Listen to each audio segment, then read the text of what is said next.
समादरणीय धार्मिक सज्जनवृंद,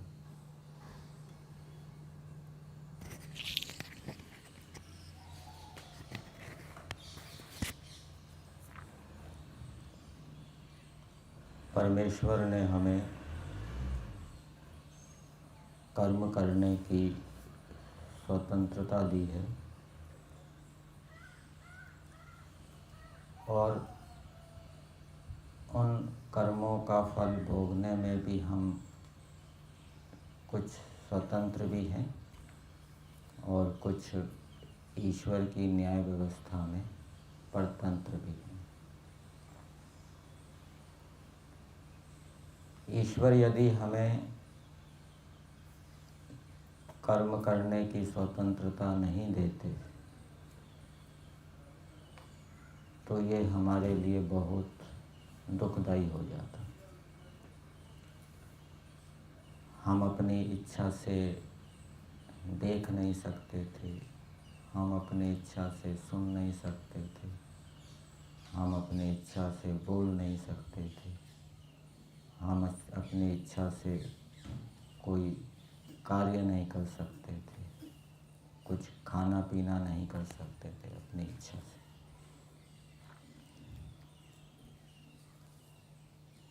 और कर्म की स्वतंत्रता के कारण ही फिर न्याय लागू होता है।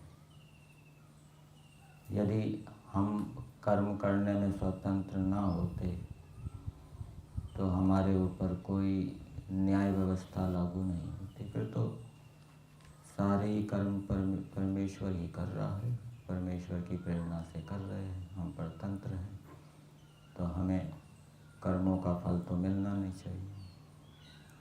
तो कर्मों की स्वतंत्रता देकर परमेश्वर ने हमारे ऊपर बहुत दया की है और कर्मों की स्वतंत्रता के कारण ही हमारे ऊपर न्याय व्यवस्था लागू होती है।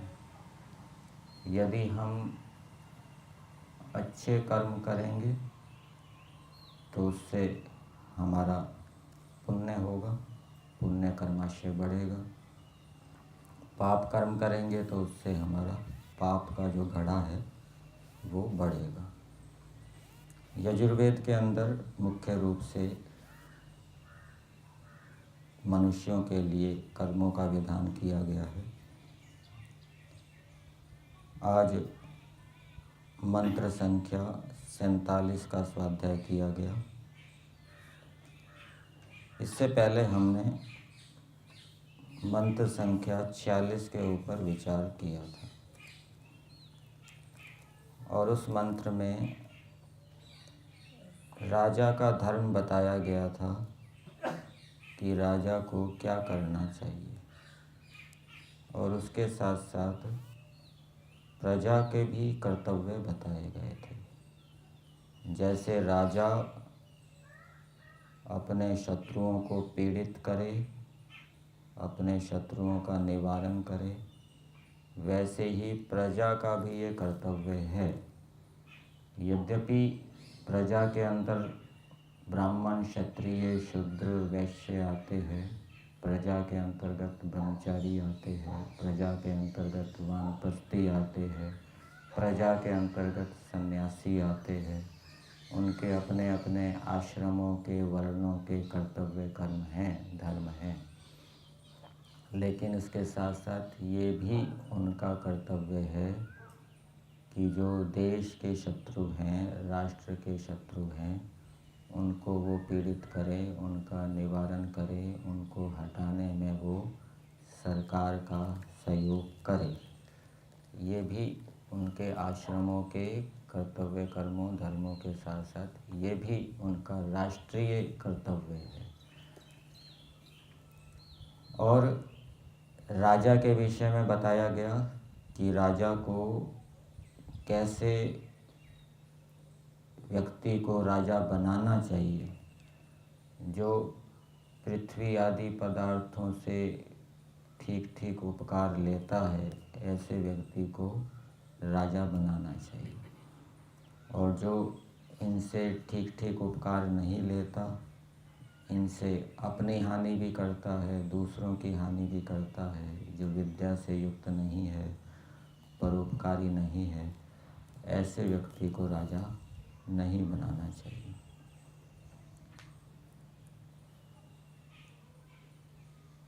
आज का मंत्र संख्या 47। मंत्र है आनासत्या त्रिभिः एकादशहि इह देवेभिर्यातं मधुपेयम् अश्विना प्रायुस्तारिष्टं नो रपांसि मृक्षतं सेधतं द्वेषो भवतं सचा भुवा। इस मंत्र के दो देवता हैं अश्विनों, और अश्विनों का अर्थ किया है राजा और प्रजा के जो विद्वान जन हैं, जो विद्या से युक्त हैं। प्रजाओं में भी जो विद्या से युक्त हैं, प्रजाओं में शूद्र को छोड़ दीजिए, शूद्र के अतिरिक्त जितने प्रजाओं में जो जन हैं वो विद्या से युक्त हैं, चाहे वो ब्रह्मचारी हो, चाहे गृहस्थी हो, वानप्रस्थी हो, सन्यासी हो, शूद्र को छोड़ दो। और जो राजाओं में जो राज्य करने वाले हैं, जिनके पास अधिकार है, ये राजा शब्द व्यापक अर्थ में लेंगे, जो भी अधिकारी व्यक्ति है वो राजा कहलाएगा। अनेक प्रकार के अधिकारी होते हैं, संस्थाओं में अधिकारी होते हैं, विद्यालयों में अधिकारी होते हैं, और उनके नीचे कुछ काम करने वाले व्यक्ति होते हैं, वो प्रजाएं होती है। तो जो अधिकारी विद्वान हैं और जो उनके नीचे काम करने वाले विद्वान हैं, उनको अश्विनौ शब्द से कहा गया है। अशुंग व्याप्तौ, जो विद्याओं में व्याप्त हैं। मंत्र की भूमिका में दिया है, मंत्र का विषय बताया गया है। अब कौन जगत के हितैषी हो, कौन जगत के हितैषी हों, संस्कृत भाग में दिया है अथ के जगत हितैषिणः इति आह, अर्थात कौन जगत का हित करने वाले हैं, ये इस मंत्र में बताया गया है। तो इसका उत्तर हमें भावार्थ में मिलेगा। भावार्थ में दिया है वे ही लोग जगत के हितैषी हैं जो पृथ्वी आदि सृष्टि की विद्या को जान के दूसरों को ग्रहण करावें। दो प्रकार की विद्याएं आपने सुनी हैं, पराविद्या और अपराविद्या। तो पृथ्वी आदि सृष्टि की विद्या, इसके भी अनेक अवयव हो जाएंगे, और भी पराविद्या भी हम ले सकते हैं। तो जो इन विद्याओं को प्राप्त करके आध्यात्मिक विद्याएं और भौतिक विद्याएं प्राप्त करके दूसरों को ग्रहण कराते हैं, केवल पढ़ लिया बस अपनी ही उन्नति में लगे रहे, ऐसा नहीं, दूसरों को भी ग्रहण कराते हैं। स्वयं विद्या प्राप्त करेंगे, उससे सुखी होंगे, दूसरों को ग्रहण कराएंगे, उनसे वो भी सुखी होंगे, तो वो जगत के हितैषी हैं। फिर दूसरी बात बताई, कौन जगत के हितैषी है। दूसरों को ग्रहण कराएं, आगे दोषों को दूर करें, दूसरों के दोषों को दूर करें, या दूसरों को साथ में जुड़ेगा। जो दूसरों के दोषों को दूर करें वो जगत के हितैषी हैं। और दूसरों के दोषों को वही दूर कर सकता है जिस जिस दोष को व्यक्ति दूसरे के अंदर जो विद्यमान है उसको दूर करना चाहता है, उसके अंदर स्वयं भी वह दोष नहीं होना चाहिए। ठीक है, तो वो दूसरे व्यक्ति में विद्यमान उस दोष को दूर कर सकता है। तो विद्वान जन जिन जिन अपने दोषों को दूर करते जाएं, साथ साथ वो दूसरे व्यक्तियों के दोषों को भी दूर करें, तो ये मनुष्य जगत का हित करने वाले होते हैं, जो अपने दोषों को दूर करके फिर दूसरों के दोषों को दूर करते हैं, जो सृष्टि आदि विद्या को प्राप्त करके दूसरों का उन विद्याओं को ग्रहण कराते हैं। और फिर आगे दिया, और अधिक काल जीवन के विधान का प्रचार किया करें।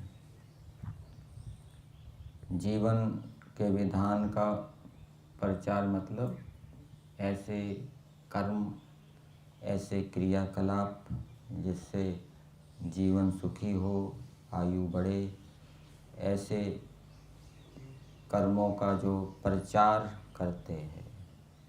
ठीक है, प्रचार का मतलब है स्वयं तो वो आचरण में लाते ही हैं, फिर दूसरों को भी बताते हैं कि आयु कैसे बढ़ती है, जीवन कैसे सुखी होता है, जीवन का सुख कैसे बढ़ता है। तो वे जो मनुष्य है वो जगत का हित करने वाले होते हैं। तो एक प्रकार से इस मंत्र में परमेश्वर ने मनुष्यों को संकेत किया है, आदेश दिया है कि हे मनुष्यों, तुम जगत का हित करो।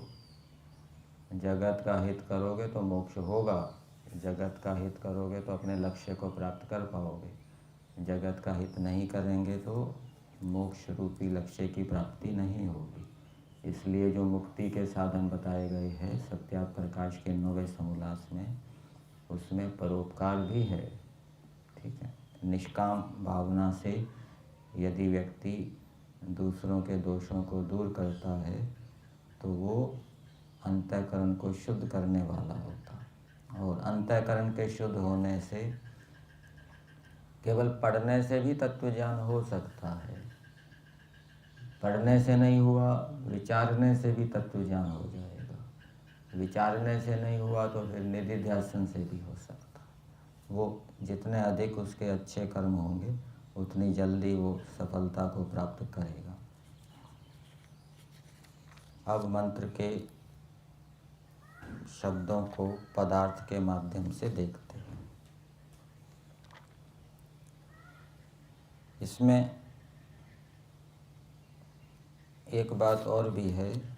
एक तो परमेश्वर ने ये आदेश दिया है कि मनुष्यों को संसार का हित करना चाहिए, और संसार का हित कैसे होता है वो भी इस मंत्र के अंदर बताया। कैसे होता है? दूसरों को विद्या पढ़ाने से, ग्रहण कराने से, दूसरों के दोषों को दूर करने से, और आयु सुखयुक्त कैसे होती है, आयु दीर्घ कैसे होती है, उसका प्रचार करने से, उन बातों को दूसरों को बताने से जगत का हित होता है। पदार्थ में दिया है, हे ना सत्या अश्विना, ये दो संबोधन में है।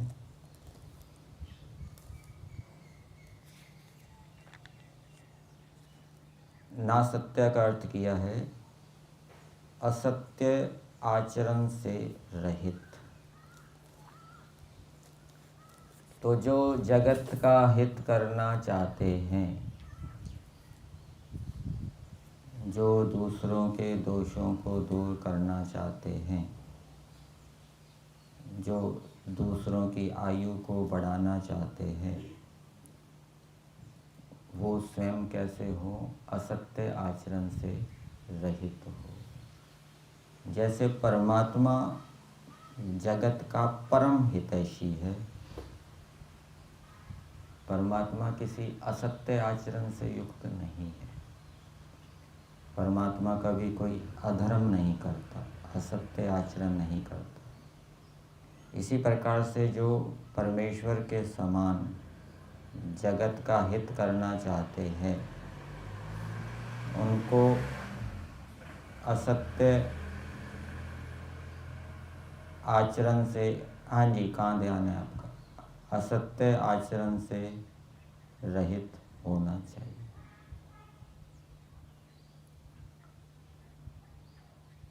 ईर्ष्या द्वेष से रहित होना चाहिए, चोरी से रहित होना चाहिए, मिथ्या भाषण से रहित होना चाहिए, अब्रह्मचर्य व्यभिचार आदि से रहित होना चाहिए, अभिमान आदि से रहित होना चाहिए। ये सारे क्या है? सत्य आचरण है। अहिंसा का पालन करना, ब्रह्मचर्य का पालन करना, सत्य भाषण करना आदि। फिर आगे दिया अश्विना, राज्य और प्रजा के विद्वानों। तो ये अश्विना राजा और प्रजा के विद्वानों को संबोधित करते हुए कहा जा रहा है। और वो कैसे हैं? असत्य आचरण से रहित है। ये यहाँ पर हिंदी भाग में राज्य और प्रजा के विद्वान दिए हैं। यहाँ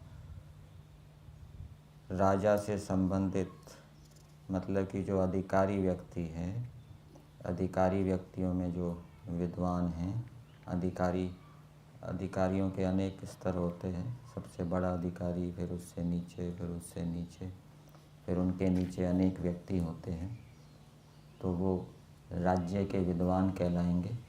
और उनके अधीनस्थ जो कार्य करने वाले कार्यकर्ता हैं, वो प्रजा के विद्वान कहलाएंगे। उनके पास भी कुछ ना कुछ, कोई ना कोई विद्या होती है। तो इनको संबोधित करते हुए कहा जा रहा है, जैसे तुम इस जगत में त्रिभिः एकादशई, 33 को यदि लिखना है तो कैसे लिखेंगे? त्रि और एकादश, त्रि और एकादश को क्या कहेंगे? 33। और यजुर्वेद के 31वें अध्याय में मंत्र आया है, त्रिसप्त समिदाः कृताः। वहाँ त्रिसप्त का क्या अर्थ किया था? 21। इसी प्रकार से त्रि और एकादश, त्रि और एकादश का क्या अर्थ हो जाएगा? 33। तो त्रिभिः एकादशई, 33 देवेभिः, उत्तम पृथ्वी आदि 8 वसु। तो 33 देवों से, यहाँ देव से लिया है 33 देव। जो 33 देव आपने सुने हैं, कौन कौन से होते हैं? 8 वसु, 11 रुद्र, 12 आदित्य, 1 इंद्र और 1 प्रजापति। इंद्र का अर्थ क्या है? विद्युत। और प्रजापति का अर्थ क्या है? यज्ञ। तो इन 33 देवताओं के साथ अश्विनौ विद्वानों को संबोधित करते हुए कहा जा रहा है, इन 33 देवताओं के साथ मधुपेयम, मधुर गुणों से युक्त पीने योग्य औषधियों के रस को अच्छे प्रकार प्राप्त हो। तो जो विद्वान हैं और पृथ्वी आदि की विद्याओं से युक्त हैं, ऐसे विद्वानों को अच्छे अच्छे पदार्थों का सेवन करना चाहिए, जिससे कि उनका चित्त प्रसन्न रहे, उनके अंदर सामर्थ्य बना रहे समाज का, देश का कार्य करने का। तो एक बात ये बताई कि आप रसों को अच्छी प्रकार से प्राप्त हो, उसके लिए आया करो। दूसरी बात, रपांसी, रपस शब्द है, रपस का अर्थ होता है पाप। पापों को मृक्षतम शुद्ध किया करो। तो इसको इस रूप में समझ सकते हैं, जो सामान्य मनुष्य हैं वो राजा और प्रजा के विद्वानों को संबोधित करते हुए कह रहे हैं कि आप हमारे यहाँ अच्छे अच्छे भोजन आदि पदार्थों को प्राप्त करने के लिए आओ, और केवल भोजन ही प्राप्त करके चले ना जाओ खा पी कर। जो भोजन खाया है उसका ऋण भी उतारो, अर्थात हमारे दोषों को दूर करो, हमारी जो समस्याएं हैं उनको दूर करो, हमारे जो कष्ट हैं, रोग हैं, उनको दूर करने के उपाय बताओ, हमारे दोषों को दूर करने के उपाय बताओ, क्योंकि आप विद्या से युक्त हैं। कोई इलेक्ट्रिशियन आ गया तो उसको भी सेवा सत्कार करो, खिलाओ पिलाओ, पिलाते हैं अतिथि सेवा, और फिर वो कुछ काम भी करता है। और यदि हम सेवा सत्कार नहीं करेंगे तो वो अपने कार्य को इतना उत्साह से नहीं करेंगे, क्योंकि जब विद्वानों का सत्कार किया जाता है, चलो वो अपने पैसे तो लेंगे ही, वेतन तो लेंगे ही, लेकिन यदि हम उनसे शिष्टतापूर्वक वाणी का प्रयोग करें, सम्मानपूर्वक वाणी का प्रयोग करें, उनको कुछ जलपान आदि भी दें, तो उससे वो अधिक सम्मान का अनुभव करते हैं और फिर वो अपने कार्य को और अधिक उत्साह से करते हैं। ठीक है। और यदि हम उनको तिरस्कार की दृष्टि से देखेंगे तो वो अपने कार्य को उत्साह से नहीं करेंगे, ठीक प्रकार से कार्य संपन्न नहीं करेंगे, फिर बार बार खराबी होगी, फिर बार बार बुलाना पड़ेगा। ठीक है। तो हमारे पापों को शुद्ध किया करो। फिर आगे बताया, द्वेषः, द्वेष आदि दोष युक्त प्राणियों का खंडन, निषेधतम, खंडन व निवारण किया करो। तो जो प्रजाओं में अधिकारी व्यक्ति हैं, जैसे घर में माता पिता हैं, कोई प्राइवेट संस्था है उसमें कोई प्राचार्य है या दूसरा कोई अधिकारी है, व्यवस्थापक है, तो उनका ये कर्तव्य है कि उनके नीचे रहने वाले मनुष्य यदि आपस में झगड़ा करते हैं तो उनको पहले समझाओ कि भाई आपस में झगड़ा नहीं करना चाहिए। माता पिता के नीचे भी संतानें होती हैं, संतानें आपस में कभी झगड़ भी बैठती है, झगड़ा हो जाता है। तो माता पिता का क्या कर्तव्य है कि उनके द्वेष को, द्वेष युक्त जो प्राणी हैं उनका खंडन करो कि भैया आप ठीक नहीं कर रहे, उनको समझाओ, समझाने से नहीं मानते तो धमकाओ, धमकाने से नहीं मानते तो दंड दो। ठीक है, जिससे कि उनके द्वेष आदि दोष है वो दूर हों। ये माता पिता के ऊपर भी लागू होता है, गुरु आचार्यों के ऊपर भी लागू होता है, और जो बड़ी बड़ी फैक्ट्रियां, कंपनियां होती हैं उनमें भी लागू होता है, और सरकारी संस्थाओं के ऊपर भी लागू होता है। तो उनके ऊपर दंड निपातन करना चाहिए, समझाना चाहिए। फिर आगे बताया, सचा भुवा, सत्य पुरुषार्थ के साथ कार्यों में संयुक्त होवो।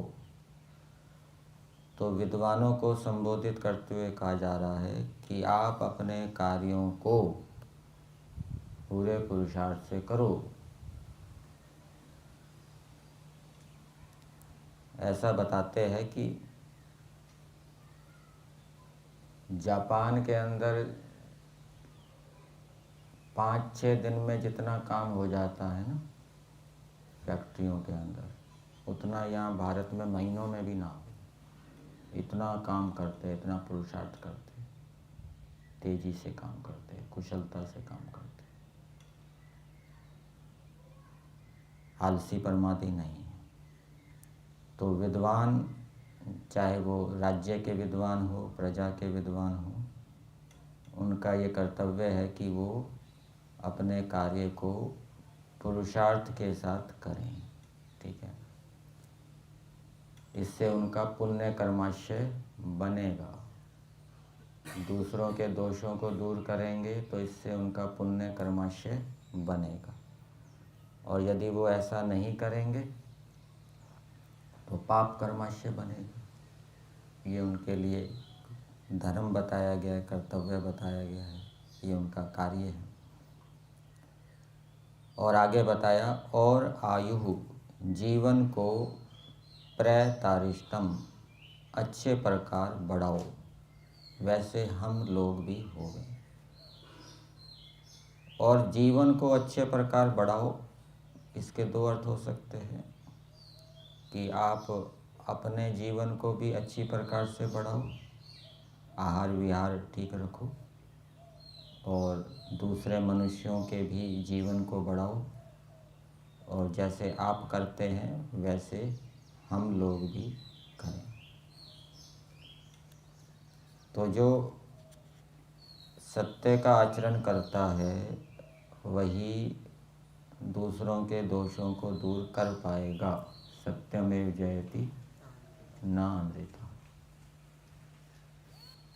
जो जिस दोष को दूर करना चाहता है स्वयं उस दोष से युक्त है, तो वो दूसरे के उस दोष को दूर नहीं कर पाएगा, उसको जीत नहीं पाएगा।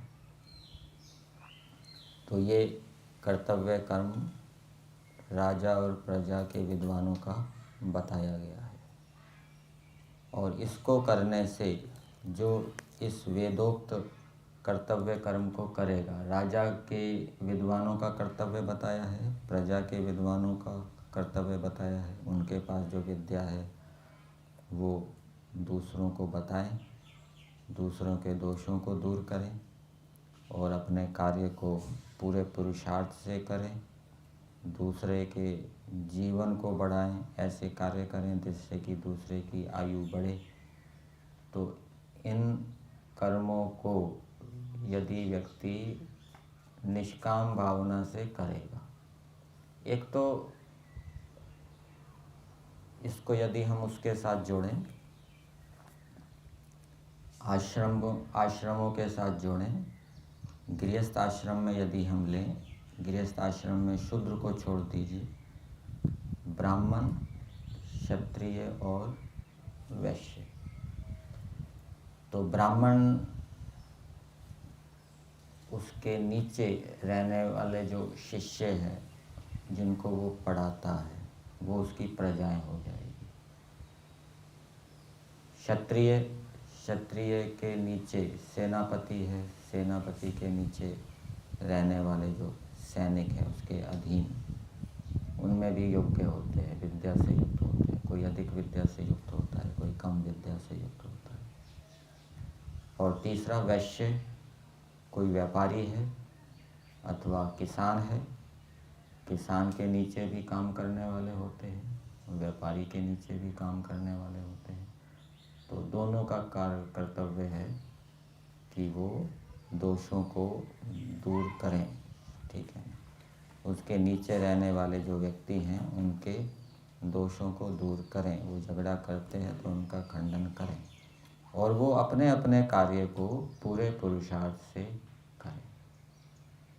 वानप्रस्थी को ले लीजिए, वानप्रस्थी भी तो प्रजा का विद्वान है ना, तो उसका भी ये कर्तव्य है कि वो दूसरों के दोषों को दूर करे। वानप्रस्थी भी पढ़ाएगा, सन्यासी की तरह प्रचार तो नहीं करेगा, पढ़ने पढ़ाने का विधान उसके लिए भी है। जो साधना कर रहा है तो वो जिनको पढ़ा रहा है उनके दोषों को दूर करे और उनकी आयु जीवन जिस प्रकार से बढ़े वो बताए। और वानप्रस्थी अपनी साधना के कई अवयव बताए गए हैं सत्याग्रह प्रकाश के 5वें समोल्लास में, ठीक है ना। सभी अवयवों का पालन करना है। किसी अवयव का पालन किया, किसी का नहीं किया तो वो साधना अधूरी रह जाएगी। तो सत्याग्रह प्रकाश के 5वें समोल्लास को अच्छी प्रकार से पढ़ना चाहिए, समझना चाहिए और जो जो वैराग्य प्राप्ति के उपाय उसके अंदर बताए हैं उन सब का अनुष्ठान करना चाहिए, पूरी शक्ति से अनुष्ठान करना चाहिए, ठीक। तो ऐसा जो वानप्रस्थी है वो जगत का हित करने वाला होगा। इसी प्रकार से सन्यासी है। सन्यासी के पास भी जो विद्याएं हैं वो भी प्रचार करता है, दूसरों को पढ़ाता है। महर्षि दयानंद जी भी पढ़ाते थे, दर्शन आदि पढ़ाते थे, मनुस्मृति पढ़ाते थे और वो दूसरों के दोषों को भी दूर करे, ठीक है ना। राजा के अंदर कोई बुराई है उसको वो दूर करे, उपदेश करे। जैसे महर्षि दयानंद जी भी राजाओं को उनके दोष बताया करते थे, दोषों को दूर करने की प्रेरणा दिया करते थे। तो इस प्रकार से सभी, चाहे वानप्रस्थी हैं, चाहे सन्यासी हैं, चाहे गृहस्थी हैं, यदि वो इन वेदोक्त कर्मों को निष्काम भावना से करेंगे, ठीक है, तो उससे उनका क्या है, अंतःकरण शुद्ध होगा। जितनी जितनी निष्कामता लाएंगे उतना उतना अंतःकरण शुद्ध होगा। अंतःकरण के शुद्ध होने से फिर विवेक आदि की प्राप्ति में सुविधा रहेगी। तो मंत्र का संदेश सभी आश्रम वासियों के लिए, सभी वर्णों के लिए, शूद्र वर्ण को छोड़ दीजिए, ये है कि सबको, जो विद्वान हैं उनको जो जो विद्या उनके पास है, आप जैसे आप प्राणायाम जानते हैं, कोई नया विद्यार्थी आया प्राणायाम नहीं जानता, उसको प्राणायाम सिखाइए। आपको बहुत सी आचरण संबंधी बातें पता है, कैसे बोलना है, बड़ों के साथ कैसे बोलना है, कैसा व्यवहार करना है। जो नया विद्यार्थी आया है उसको नहीं पता, उसको बताना चाहिए, प्रेम पूर्वक बताना चाहिए, ठीक है ना। उसके वो जो दोष करता है अज्ञानता के कारण, उस दोष को प्रेम पूर्वक बताना चाहिए कि ये जो आप ऐसा कर रहे हैं ठीक नहीं कर रहे।